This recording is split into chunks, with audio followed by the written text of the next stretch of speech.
This program is designed to provide general information with regards to the subject matters covered. This information is given with the understanding that neither the hosts, guests, sponsors, or station are engaged in rendering any specific and personal, medical, financial, legal, counseling, professional service, or any advice. You should seek the services of competent professionals before applying or trying any suggested ideas.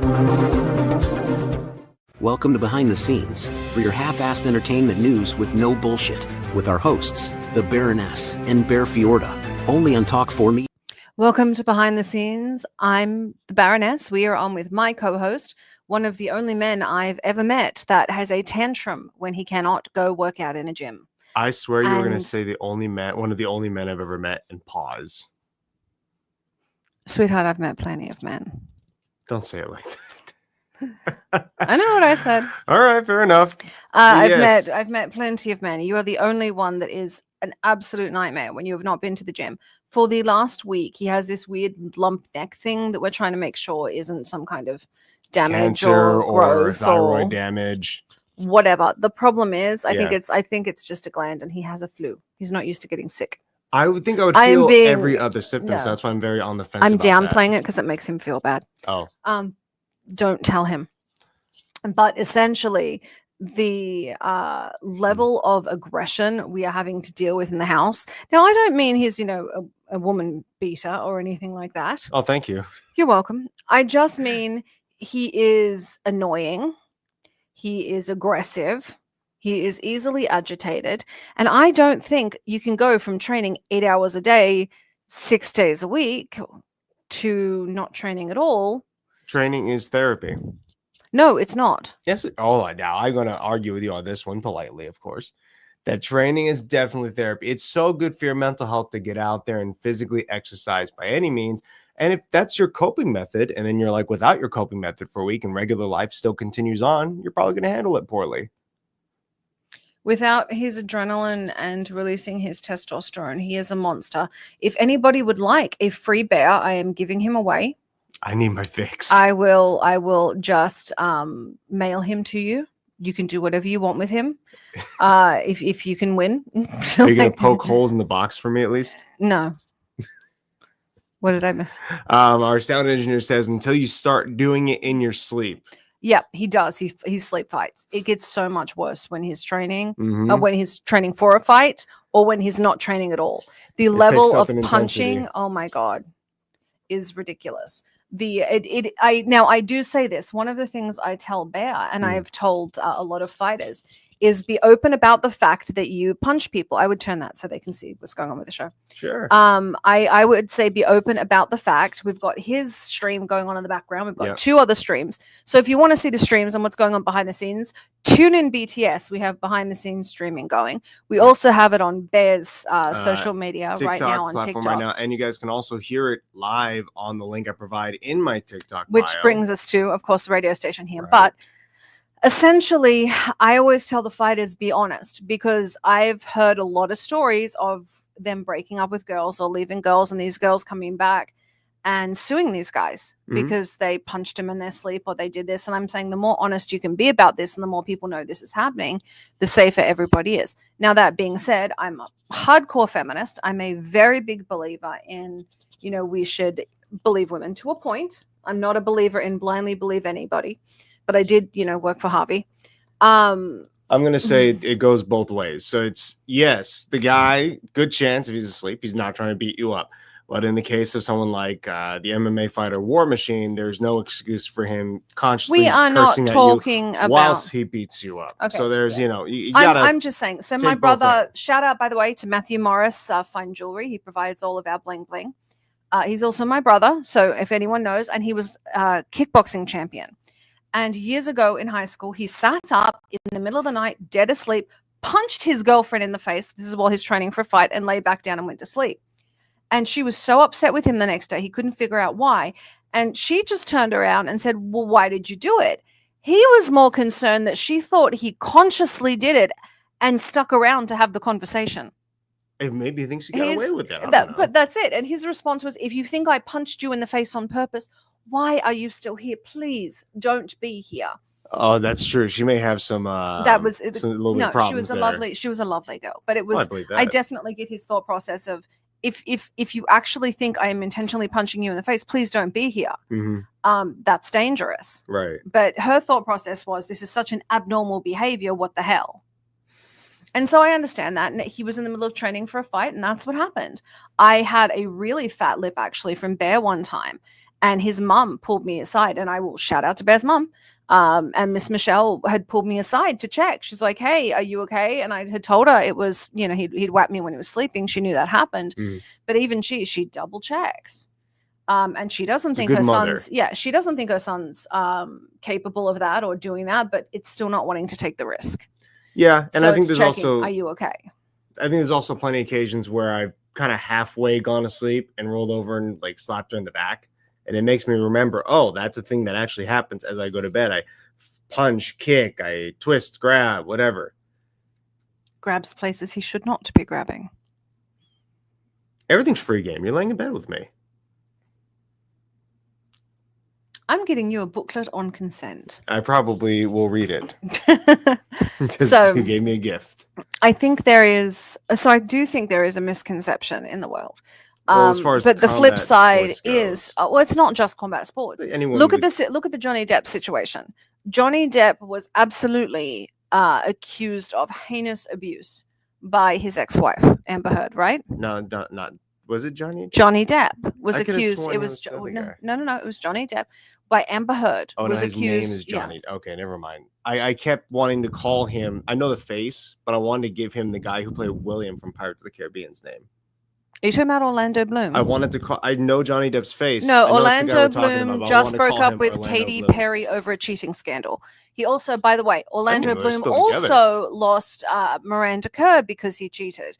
And if you are not smart enough to keep Miranda Kerr, one of the most beautiful women in the world, she and I were around Victoria's Secret at the same time. And let me tell you, she is a star, absolute star in her own right. If you lose Miranda Kerr, I don't know what to tell you. I'm just gonna say the cheating is a cycle. Clearly going on and on. Clearly. Yeah. Well, have you ever cheated on anyone? Yes.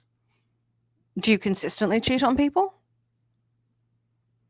No one of importance to me, I think. So with you, cheating is about importance. Well, more like, what kind of cheating are we talking about? Any. Card games? No, we're talking about infidelity. Well, I'm only with you, so... I understand, but I'm talking about historically. Historically? Yeah, especially being like a young man in high school. Absolutely got my, whatever I could get, comfortably speaking. And so then that goes, well, why don't you cheat now? You kind of grow up. It's just, I was worth it. If I was in a relationship where the woman decided, hey, I don't want to be private, and I said, I don't want to be private, then not necessarily cheating, but you'd go around and do your business. But when you decide you're old enough, you want to be in a monogamous relationship, you want to have a family, you got to take it seriously. Now, hang on. Does that mean monogamy we can take off the table? Why will we ever do that? Why not? Let me see that. So anyways, no, I'm kidding. Take away your ability I'm not. I don't want to take monogamy off the table. Yeah. I'm just saying. So it's a very weird Johnny Depp. So essentially, this is a similar situation when we talk about the hitting. There are different realms. Amber Heard accused Johnny Depp of severe domestic violence. Yes. There was domestic violence, but from both parts. Both ends. It wasn't one of them. But because he was acquitted in one case and found guilty in another, everyone rejoices like he was let off. Yeah. He wasn't. She exaggerated the situation and ignored her own culpability. So because she ignored her own culpability, he was kind of given a pass because they were both terrible. Quite frankly, both should have just walked away from it all and let it go. Oh, absolutely. The careers look now, so much better. All of that being said, most of Johnny Depp's character witnesses were ex-girlfriends. So when you speaks highly to him, it does, and you have people, your exes coming saying, no, he's never behaved that way. Yeah. That does not make the behavior that was negative okay. No, it just means maybe a new behavior they weren't privy to or something. Pretty much. So the question then becomes, okay, at what point do we draw lines? You've got he absolutely was lied about, but he also did the wrong thing. Yes. Cage fighters absolutely punch their girlfriends in their sleep. Every single one I've talked to has smacked somebody at some point in their sleep. Except Sam, or at least that he's told me. He is adamant that he has never done that. That's wonderful. Yeah. Okay, except for Sam Alley. Which essentially makes him the best human in the world ever. I don't know how we can turn it on and off. I don't Beyond know. me. Sam's incredible in general. He's an incredible human being. I spoke to two gentlemen in a different podcast who were very thrilled to have him on the show, and they're his number one fans. Well, they can find it out and see who is actually his number one fan. I didn't suggest it, but I should have. I think it's wonderful. Sam deserves the accolades. He really does. So that's really what it comes down to is there's always a shred of doubt, of course, but I think we need to look at how we are responding, and I think we need to look at why. Just blindly believing people is problematic. Yeah. But over fluffing like we did with Johnny Depp means that we don't look at what the good and the bad. We just look at one side or the other. And we need to look at all situations like that kind of from both sides, I think. I think Exactly. that's at least the most, because there's always going to be one person's truth, the other person's truth, and then the Hold truth. on. I disagree. There is no such thing as my truth and your truth. There is only the truth. I do not in any way believe in anything but objective truth. I think if you have truth, that is called an opinion. Okay. So then everyone but you, typically speaking, when you got two stories from two different people, they have their own versions. Have you and then never met probably an have Australian? what really is the version. I'm sure you can Disagree. find two Australians who would do that. Yes, they're probably in prison. All I'm saying to you is All right, this. fair enough. But I'll take There that is win. no such thing as my truth and your No. truth. There is only objective truth. I am so sick and tired of people using the word truth as if it is opinion. There is no such thing as my truth or your truth. There is only the truth. And it genuinely disappoints me that people see things that way. And nothing but the truth. I'm not swearing to that. You know what we could swear to? What's that? Our wonderful guest, Eugenia, coming to the show. Fuck yeah. How you doing today? I'd like to know. Hi guys, I love swearing. I was just Hello. Yes. hi. I was just writing a whole comedy set with like really bad words. And I look forward to hearing it. I'd like to remind Excellent. everyone, every time we use bad language, we give money to the Boys and Girls Club of America, the Humane Society of America, and Free MMA. We swear because we care. Fuck yeah, we do. And you know what? Speaking of writing a whole comedy set pretty much based around cursing, who are your, if I may ask right off the bat, your comedy like idols? Who do you look up to for Well, we have to inspiration? first, or- everyone, because we have new listeners every time. We still have to tell everyone who Eugenia Oh, is. they should know who she is. Of She's course, they famous. should know who she is. I'm But not a let's spy. do I'm the not intro. a spy.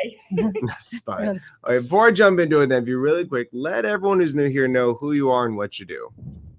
Oh gosh, I do so many things, you guys. It's really hard to box me in one box. But well, I started as a model, and now I do stand-up comedy, and we collaborate. Hopefully, we can produce a couple things together. Write books. I'm an actor as well. A mother, though my kids will deny that. And yes, here I am. I was talking to Netflix about getting her a special, so I'm just leaning into the comedy thing. I saw one in her Netflix sets. She was comedy's big. fantastic. Yeah, Comedy's That's huge comedy. right now across the board, honestly. I've been It's chatting big with for a few Netflix years. about that.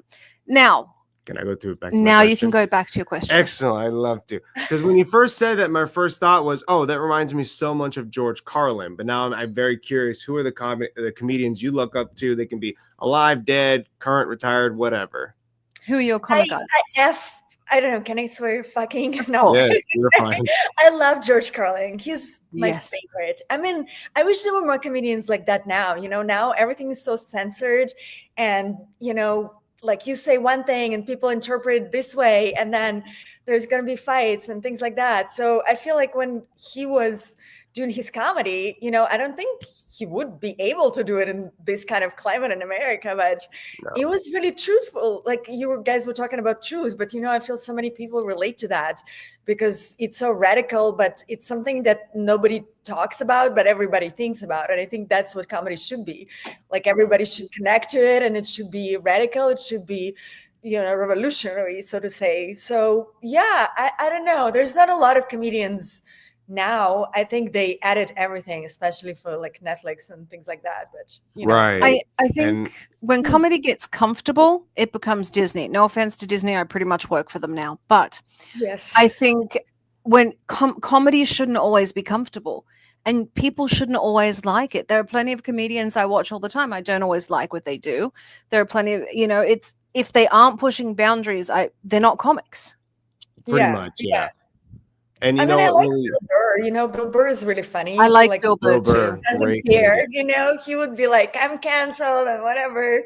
Like, I always appreciate that. Like when it was pandemic, we all did comedy at like churches because all the clubs were closed outside, and it was super fun. Genius. That's funny. Yeah, it was really fun. I will say with Bill Burr, he does. That's how, if you're only allowed to open churches, that's where you pick where you go. Okay. I think it's genius. Now, I will say with Bill Burr, he has the magical ability to. America only has 2 parties. It's got a 2-party system. I still think you all need more than 2 parties, but whatever. Yes. Or you can just come back to the Commonwealth. I'm sure we would welcome you with open arms. Oh yes, your king would adopt us go back to the king. I'm just saying. But Bill Burr has the magic ability to piss off both sides at all times. I love it. And unite both sides. He can both anger and unite. I really respect the hell out of him for that. Well, you have to have some kind of emotion, right? Like otherwise we're all dead. Like what's the point? I mean, that's true. Pretty much, yeah. And when we talk about him discussing cancel culture, or even right now we're doing it, has there been a moment when you shout out, you have a gifty over there. I will let him know. Thank you very much for donating to the live stream, guys. We appreciate it. Have you ever had a bit or something you were writing that you thought, ooh, that one might be too much, that might send me over the top? Yes. Okay. So I was going through, when I started acting, like all kind of things come out because it's actually a very spiritual process, and I did a whole set on rape jokes. Oh, okay. And yeah, sorry, like, No, nothing wrong with. I'm going to say this: you worked in Hollywood. You've been exposed to it more than most people. You can joke about it all you want.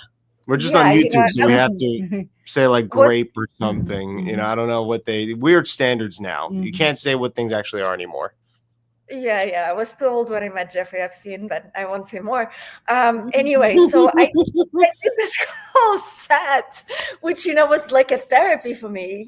I was so excited to talk about it. I know you're not supposed to talk about the subject. There's like a couple of subjects that people say like, oh, you can bring it up. But I went right to the Comedy Store. I didn't tell the producer, and I did this whole set. I felt it was really punk rock. I was like, oh, I don't care if people laugh, but like, this is very dark, but like, if you can't, I'm Russian, and we have to laugh. It's something. It's expected. Yeah, even though Russians think that laughter is like mental health. If you laugh, like that, you have like mental issues. Too much. If you smile at a Russian too long, they think you're mentally ill. I've made that mistake before. Yeah. Okay, got it. So I was like, okay, I don't care if people laugh. I had a blast myself. And then the lady stood up in the front row, and she's like, well, you can talk about this, and this is like the name of the lawyer. Please call this person. She got really, in front of everybody. And then the producer's like, you have to sign the paperwork that you'll never do this set again, or you'll never work at the Comedy Store again. And I was so, I was like, my God, like I thought, this is freedom of speech, and I was expressing myself, and I'm sure people can, understand, especially in Hollywood. I was kind of like saying how it is. Right. Yeah. So, it was interesting just to see the reaction. But then I went back, and I think it just triggered something in that lady. But, that happens. But I think everybody, goes through those type of situations, like no matter how you are as a comedian, no matter, And I think what also sucks is people tend to project their own personal insecurities and problems onto you when they hear you say like a bit that triggers them. I'm saying thank you to them. They give you money to the kids at Free MMA. Thank you. Yes, thank you. One of my Brittany Schmidt does a whole skit on her mom committing suicide. When you have the reality is, comedy's great therapy for the people listening and for you. And I've had quite a few friends that have been essayed, and listening to jokes and things like that and talking about it genuinely does help. I think it depends on how you process. And that woman in the front row that wants you to call an attorney, well, she can go straight to hell. That's how she's processing it. Yeah. Yeah. I have a show coming up at the Ice House. So I'm doing a lot of like immigration jokes now, just like So it's interesting. And then I'm doing a lot of ChatGPT. I promised Barry Katz, who's like my co-producer, an amazing, famous manager who manages like Chappelle and everybody else. So I promised him to write the whole new set. And I was like, okay, there's so much going on. So I don't know if you guys read, there's a huge article in like New York Times how ChatGPT is, like stirring people into different directions. And it taught one guy that he was like living in the Matrix and he's Neo and he just became crazy. And he's like, I need to save the world. I love that. He got divorced. Like there's so many crazy stories, ChatGPT. But ChatGPT learns from you though. If all you ever do is punch into it, Matrix, Neo, save the world, it'll eventually just think that's what you're supposed to do. I understand. And all that can tell you is that is clearly a red pill incel who shouldn't be allowed near the internet. I'm just saying. I love that you're doing that. I think that's fantastic. When is this show? So everyone can go buy tickets. Yeah, the show is on the 19th of July. So we're really excited about that. July 19th. Where was it again? The Ice House, you said? The Ice House. Yeah, it's a really famous club in Pasadena. Yeah. The Ice House, Pasadena. And this will be all of your ice jokes, right? Yes, I like the ice joke. I don't know why America, they just deported one of the best boxers they have. They've deported. I'm like, Julio they're trying to show. Cesar Chavez Jr. got deported. They're trying to show that they're like equal with everyone. I'm like, you are deporting. The only people they're deporting are literally the valuable people. Hear me out on this, and I'm going to sound terrible, but I find that, the people that work hardest in America are always people like yourself, like myself, people that were not born here. So now they're getting rid of the most valuable people and keeping the people that are like, Pretty much. And then we hear the president going down to Florida discussing how he's going not to deport the illegal migrants that are farming down there, but instead he's going to keep them on the farms, but strip them of rights, such as they don't get to be paid, they can't work towards a citizenship. And I don't really care what side of the field you are on when it comes to politics. That's just slavery. Well, you guys you got to acknowledge that. Yes, but hear me out on this. You guys have to do that because you replaced your slave industrial complex with the prison industrial complex, and now you're deporting your prisoners. So you got to get them back somehow. I know. I was like, if they're gonna try to deport me, I was just like, I'm gonna do a Melania impersonation because I do a lot of Melania impersonations. Try to deport me. My only skill is waving from private jets. Very valuable skill. I like that. That may actually be the thing that gets you deported, though. I know. I know. I'm in trouble all the time, It's like, it's with people in the comments saying that we need sweatshops. Come on now. Hey. I just don't get it. I'm like, I get that. Okay, you want to deport everyone. Yeah. America isn't having enough babies to keep going, so I don't know how they're planning on keeping people. And Americans, have you ever met an American teenager? They are really entitled. Where do they think they're going to get their future workers from? You deport me, you're not going to have anyone to work. Yeah, put him in the sweatshop. Might get the kids here to act better. Oh man. So you come from Eastern Europe, obviously. You've been here a long time. What are the main with everything that's going on now? I know, you didn't have it easy growing up. American kids have it super, super easy. What are the big differences you see between where you grew up and here? I don't know. I'll talk to my kids, So, like, how do you feel you're growing up right now? Every time I bring some kind of boundary, they're like, Mom, you're a narcissist. They just like throw all this kind of thing. These buzzwords at you. They're like, you can't do that. You're a narcissist. You're this, you're that. You're like, yeah, where I come from. Yeah, if I said that to my dad, like he'd would have beat me senseless. Like you're a narcissist. You're gaslighting me into triggering my whatever. I don't know, man. God. The therapy talk, yes. Yeah, well, actually, I am in therapy with my daughter. Thank God, she's 13. Like that's a big difference. I don't think I could have ever done therapy in Russia. Like they didn't believe in that. Usually you just sit around the kitchen, get drunk, and start like talking until you punch each other. That's like Russian therapy. So that's Australia like the difference. Too. Australia too. That's guys. Yeah, it's yep. It's a little bit more civilized. Healthy, honestly. I don't know. I think America. So I love that you're doing that. I think I think healthy therapy, like what you're doing with your daughter, is wonderful. The weaponized armchair therapists on the internet, the people that are just coming up with all these buzzwords and giving them to kids, like I'm triggered, I'm this, I'm that. Right.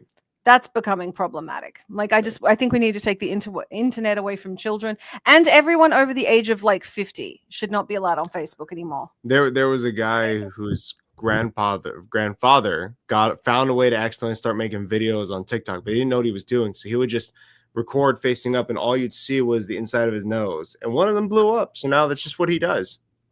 Oh my Good God. for him. Yeah, I mean, hey, it works. So why not? I just want to take away. Now, there are some exclusions. I have family members who are older who are actually very computer literate.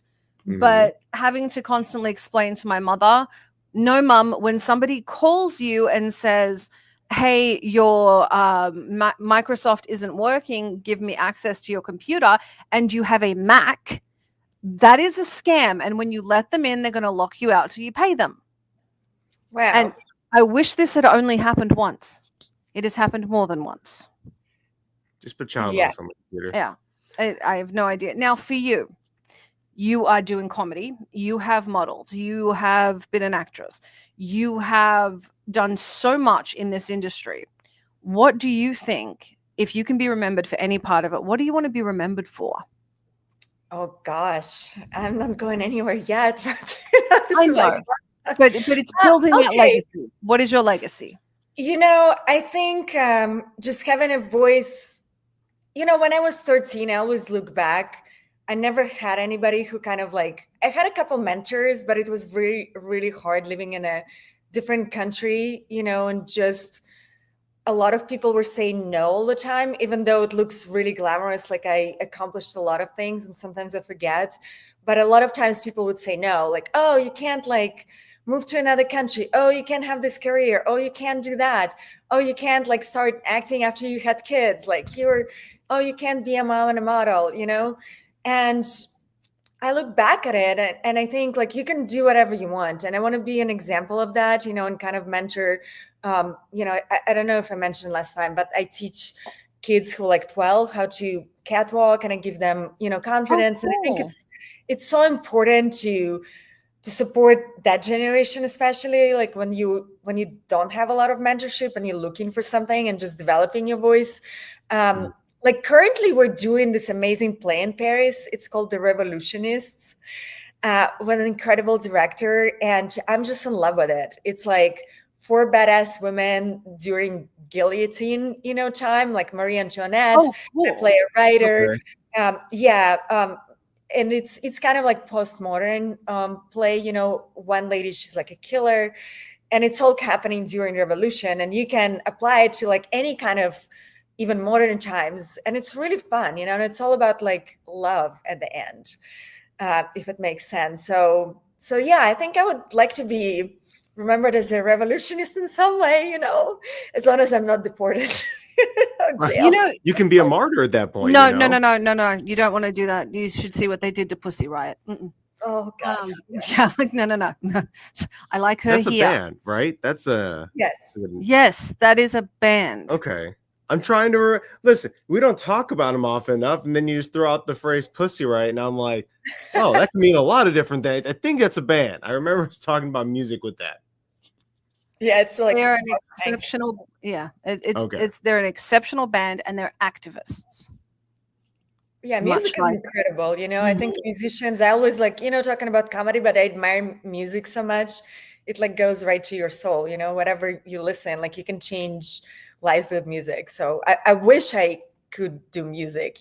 You're doing it with comedy. It's the same. It's all art. That's what I think it's funny. I'd speak to a musician and they'd talk about how much comedy changes the world. I think we admire those that do other things, but I love that you're doing that. Now I'm going to have to come stick my nose in and watch your show on the 19th.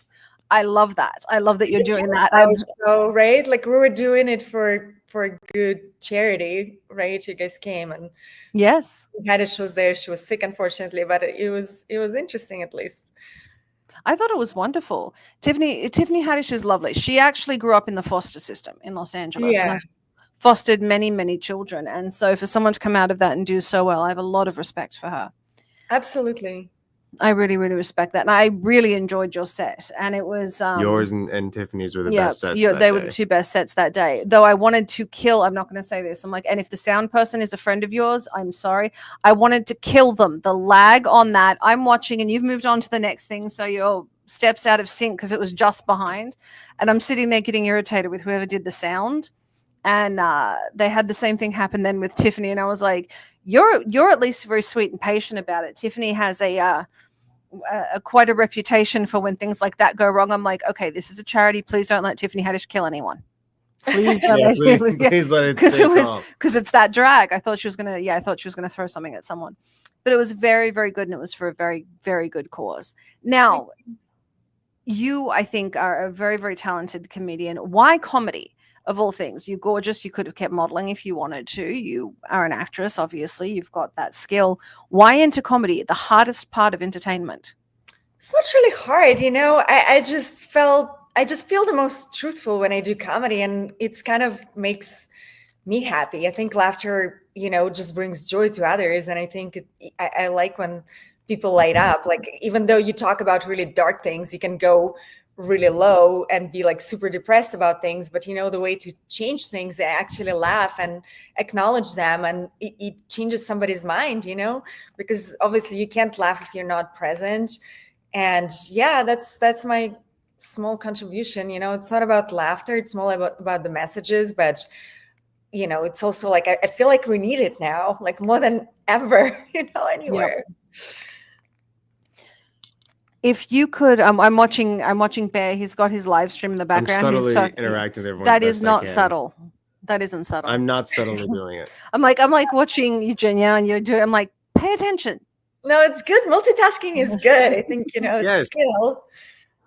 Now, this is important. One of the things his followers always ask is, in a fight.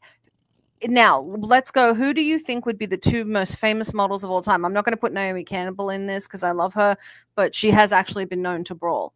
So let's say Claudia Schiffer and Cindy Crawford. Who do you think would win in a fight? His followers are cage fighters, so that's always what they want to know. Who would win in a fight? Cindy Crawford. Oh my God! Yes, my money's on Claudia Schiffer.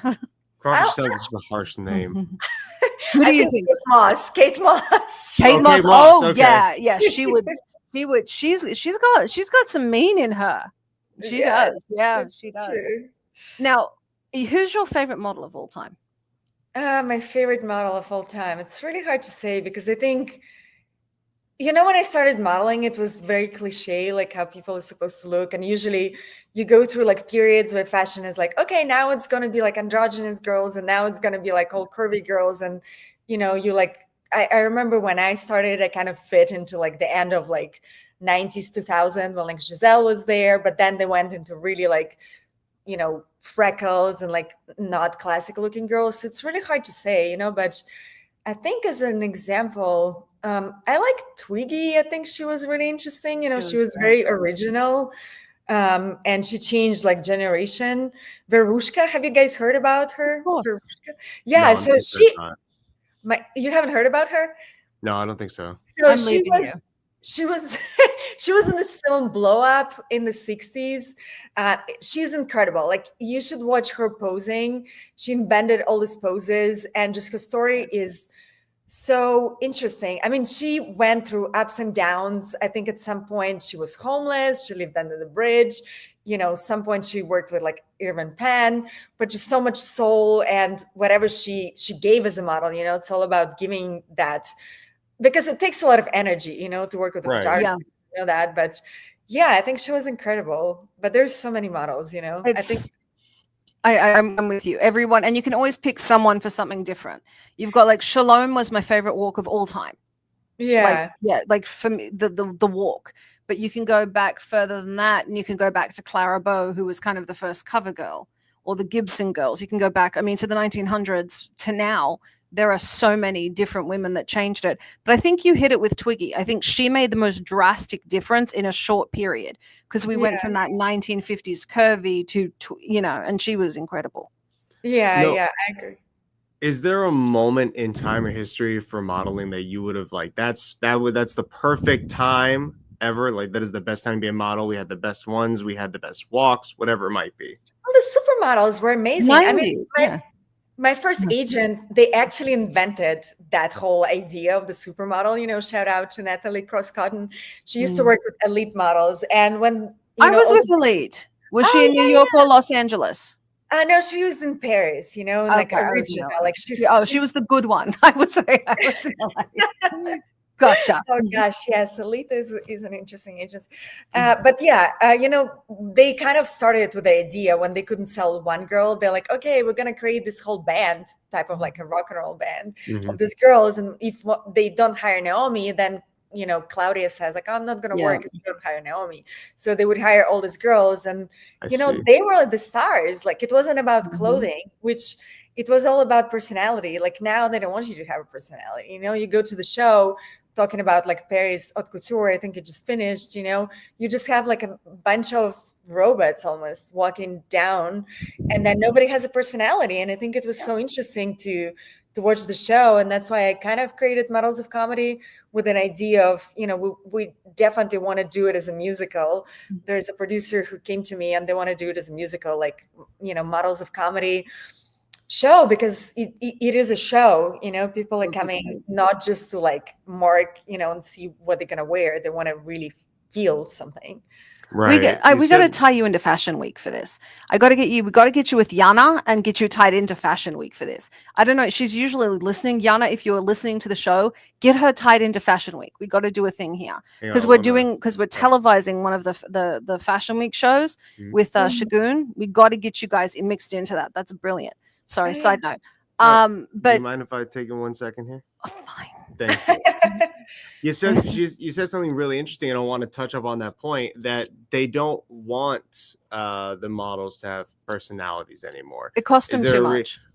I want her it's opinion. The supermodels. Is there a reason why you think that they wouldn't want someone with that level of fame? Wouldn't that bring more attention to the company or to the industry? Yeah, well, now it's all about AI models, I mean, that's like over. Literally, I think yesterday there was like Apple or something posting about this AI model, and it's so generic, and people, now they can do videos, right? So a lot of people didn't even know for a long time that it was AI. It's like just very generic blonde doing all these things, advertising, and she was the most viewed, I think, on Wimbledon. And she wasn't even there. Like, they just photoshopped the whole thing, and they can make so much profit. I mean, it's all about corporation. We live in America. It is a business, right? It's a country of corporations. So at the end, if you can make a buck for not, dealing with somebody who will question anything, like that's what they're gonna do. And yeah, I mean, that's where we're going somehow. I don't think it's good. I think there's definitely gonna be a revolution in any kind of thing, even in film industry. I think a lot of creatives are talking about like, oh, we need real content and like real people, but some people would go in Hollywood and replace everything with AI. I don't know how about like I'm definitely one of the bad guys. I'm on the money end of film. I get the money of it. I do. They built the supermodels to sell models. Then they got too expensive because they were supermodels. So they, tried to make no more supermodels. And they're doing the same thing now with AI. They're pulling in all this AI. There are some things you cannot generate. And there is something in the asymmetry of a human face, even an almost perfect face, that engages you. I really think it's great that you can have that flawless image, but the only reason it's working is because we have filtered ourselves to death on things like Instagram. So we're used to seeing that filtered AI face. Otherwise, we'd get the uncanny valley feeling. And I think eventually, I agree with you. You cannot replace humans. There is a point that you are not going to be able to replace humans, not with touch and not with connection. There is always going to be pushback because we want to see other humans. We are a social species. There we are. Yeah, we'll just have to cohabit, I think, with, AI. You cohabitate. Yeah, I agree. Exist with the AI robots. I agree. I completely agree. But I will say there are certain things you're never going to be able to get from AI. And it's going to be that originality. When you look at Naomi Campbell falling in the Vivienne Westwood show, The way she responded to that, the way she got up, the way the audience interacted, that created a viral moment before viral moments were a thing. Right. And then people kept trying to pay her to fall down. She did not go for it. Just keep doing it. It worked really well refused. the first time. Yeah, but she refused. And it was just to do with these ridiculous shoes she was in for Westwood. But those moments you can try and manufacture with AI, but people don't respond the same. It's that split second for her of horror and shame and then laughter and acceptance and getting up and getting encouragement from the audience. You can't pull that from AI. Maybe you can eventually, but not now. And Yeah, you certainly cannot have an AI comedian, like, you know, and you know that. Look at your timing. You have spot on timing. AI can't do it. That can't respond to the audience and adapt the same way. Yeah, it's true. You know, I think it's the same for actors, you know, like the most beautiful thing. That's what they say. Like, it's not about the result, it's about the surprise and being in the moment, you know. So how you said really well about Naomi falling, like that's actually super engaging, but it just comes out of mistakes, you know. And I think you can do that with computers. So yeah, we're flawed humans, but that's what makes it fun. I think that's to just say that that is human in itself, to have flaws, to have mistakes, to have comebacks. We're human. They're even finding out with pornography now that AI pornography is not doing as well as human, because those little flaws, those little skin deviations, those less than perfect things are more popular, because it makes the people watching feel like what they're engaged in something real. When something's too airbrushed or flawless, it's why magazines like Penthouse actually did better than Playboy back in the day, because it wasn't as airbrushed, it wasn't as photoshopped, it felt more real. And, you know, historically, we do in the entertainment industry take our cues from, you know, the adult film industry. We went to VHS because they did. We went to DVD because they did. We got the internet only exists because of adult films. So I would guess that if that's the way it's going to do the same in the film industry. People are going to like the humanity of it. Now, that being said, I promise, my end, the money end of film, we will find a way to destroy it. Yeah, it's interesting, you know, but there's so much demand of perfection on like being a model, being a woman, you know. I don't know. There's like a lot, especially in the entertainment business. They always want you to be more perfect. And, you know, that's like, it's interesting, like be more perfect, but also be super real. So this is like, it's an interesting conversation in that sense. I think eventually, no matter what, robots are going to be part of our everyday life, AI or not. Maybe they're servants. Maybe they're taking over our jobs. Who knows? I think it'll be both. And on the plus side, once robots become fully functional, the incel guys who only want to have, you know, sleep with robots will stop breeding. And we need that. We need the dumbest to stop breeding. I'm just saying. Okay. And so if robots come in, those guys that cannot get a girlfriend and live in their mother's basement will definitely save up for a robot. And then they will stop tormenting, you know, normal people online, because they'll be caught up with their robot. There is in Futurama, one of the things they talk about is robosexuals. Yeah. And so between people and robots. Yes, between people and robots. And they talk about the problem and how it cuts down on population and the world falls apart. I am not against robosexuals. I am in favor of robosexuality, because the people that are going to want to sleep with robots are people that can't get anyone in real life. Yeah, this really hung a left from talking about your comedy. I'm so sorry. I don't even know. We were supposed to be talking about your comedy show. No, I don't even know. I'm really, you know, I'm learning something new. So it's always interesting to actually, you know, listen and talk. We'll have you talk to an AI, Summer, and we'll fabulous. We'll watch and learn from that experience. I confuse my AI. It doesn't like me. Eugenia, do you use any AI in your life, be it ChatGPT or some type of editing for your platforms? Is any part of your life artificial intelligence?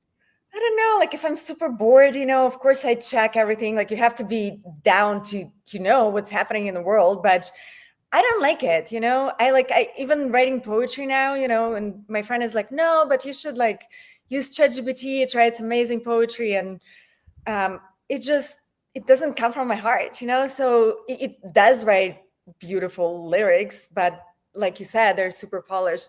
But to speak also, like I do work with an artist now. We're doing this poetry book and she's doing illustrations with AI. So, you know, it's kind of like an arguable thing. She thinks that, she can create something amazing because the way she thinks and programs AI is very specific. And, so we'll see how it will be received. Sorry, my dog. I think no problem. It takes a what big kind difference. of dog? Hang on. I'm into this, but I want to hear about that. It's a mini pincher. He's a guard dog. cute. He's a good guard dog, though. Huh? He is. Someone's there. It's what we know. He's just letting her know. So it's very interesting though with AI, and to think about it, we can write down whatever prompts we want, but at the end of the day, it doesn't mean we can draw it ourselves. That's why I think the credit needs to go to the real artist, not the computer that can generate the image. I think it also depends. If you can create something original and unique through AI, it can be a tool like anything else. The same as like writers use. Yeah, no, not an NFT. Go to the corner. The same as back in the day, they complained about things like spell checking or. I think it could be a good tool, but I think it depends on how it's used. And I think the difference is if an artist, if a writer writes something, I can tell the difference between something sent to me, a script that's been written through ChatGPT, and something that's been written by hand. It does have tells, yeah. It's very clear. It's not, it's not unclear. And if you're good enough to use ChatGPT or whatever you're using to a point that I can't tell it's been done by AI, then great. Then you've created the right prompts. But again, I just don't think there's a cover for any real human work because it's not perfect. But it's authentic. Yeah, that's true. Now, with your upcoming show, is it going to be your whole model group there? Is it just you? What's going on? No, it's just me. I work with all kind of different comedians. Yeah, I think for models of comedy, I'm editing it now. I got some footage, a tiny bit. So yeah, we're gonna see what we can do with that. That's good. I like that. And then I'm gonna send into Lifetime. I've got to send some things over to them, and you are actually something I'm pitching over at Lifetime, which is following you and your models of comedy and kind of everything there because they're looking for female-driven shows. I was like, I know someone. She's perfect. Absolutely. Mm-hmm. Eugenia, do you run a podcast yourself? I don't know if I ever asked you that question. Yeah, I did a podcast for a while. So I had a blog, Model Mom, when I just became a mom because I was kind of really young, and a lot of my friends, they were like partying in the clubs, and I had this baby with me and I didn't belong anywhere. And I tried to hide the fact that I had a kid because the clients wouldn't hire me. And then in school, I would try to hide that I was a model, and like try to look like I haven't slept. And I'm like this mom in pajamas, So I was very kind of, like not connected to myself. And I created this blog, Model Mom, to talk to other parents, how they do it. And I had a podcast as well, but now that my kids are older, they don't really want to be involved in that, and I have to protect their privacy. So I'm kind of, taking some time now after like I published my poetry book. Maybe I'll come back with like a different podcast. I just think it's a great idea. Excuse me, as far as being able to talk about your models of comedy and upcoming events and getting on other. Bringing on your models as your guests so you can talk to and go back and forth. You would definitely be excellent for as a lead. Really? I think she would. She's so few people. You're very easy to talk to, and there's not a lot of silence or filler needed. And it's really, you are very, very entertaining. I just want to say real quick, thank you so much for donating to the live stream, guys, and supporting our nonprofit. You're awesome. I'm going to ask you, in your quest with comedy, was there ever a point you thought of giving it up? It is considered the hardest part of the entertainment industry to get in. I sometimes, I'm too happy to do comedy. It sounds weird. Be sad. You'd be unhappy to do comedy. So you're healthy and well-adjusted. That like, I think like, well, you have to have a motivation, right? You have to like have passion and like, you have to like talk about some issues. It's not like, hey guys, my life is going great. They're like, who is this? It's like, you have to talk about issues, but sometimes I just want to be happy and like, just be with my kids and like have a, normal life. So yeah, there are times when I'm like, okay, I'm not like in a mood and I have to read a couple news and then it gets me stirred up and like, then I'm like, okay, let's go. Like I have some things to talk about. I feel bad to hear that. You're in such a good mood and you get a call and like, hey, we have to, you need to write us a new set. All right, let me see what's in the news today. How can I be? What can How piss can me I off? stress myself out to the point Yeah. of dealing of comedy being my coping skill? Let me see Well, if my like this- neighbor wants to call the city on me again for my differently colored mailbox. How can I get a story out of this? I did stress myself out, you guys. I did something really crazy. If I can share that. Oh, please. Always welcome to, yes. Okay, so don't ever, I don't know. I think it's really bad. It's LA, right? I tried Ozempic, you guys. It was the Okay. worst thing that ever happened. I mean, not that like I need to look, disappear. Maybe I wanted to disappear. I don't know. Yeah, I But don't know I what you need Ozempic for, to be honest Yeah, with you're, you. you're great. There's not much left. know they convinced me. They're like, "Oh, it's very healthy for you," and like, there's no side effects. But I started having bad heart issues, so I've been in emergency room for the last 2 weeks. And I think it's important for Right. people to know, just know that you have to do research. I mean, obviously, I think my body is just like not wanting, to like Yeah, eat yeah. itself or whatever. It's like. Well, I'm but- very grateful that are you still on, or you just stopped? No, I got off, thank God. I don't know. Hopefully, I won't have more side effects, but just be careful because it's like very popular now, and I think people who are not even needing it doing it. So Pretty much, yeah. But with that said, we are kind of out of time for the show today. Okay. Summer. Tell everyone where they can find you on social media so they can go follow you. I am very active on Instagram. A lot of times I even write back. So Eugenia Kuzmina on Instagram, and they stole my TikTok account, so I think I have to start a new one maybe. But that's No shit. I have one. My Instagram's called Summer Helene Was Stolen. So I feel you. I'm still trying to get mine back. I'm sorry they stole your TikTok. Call Lex. She's good at stealing things back. So talk to her. Okay. So just saying again, everyone follow Eugenia Kuzmina. We will put up a link. Instagram. We'll put up a link for your profile.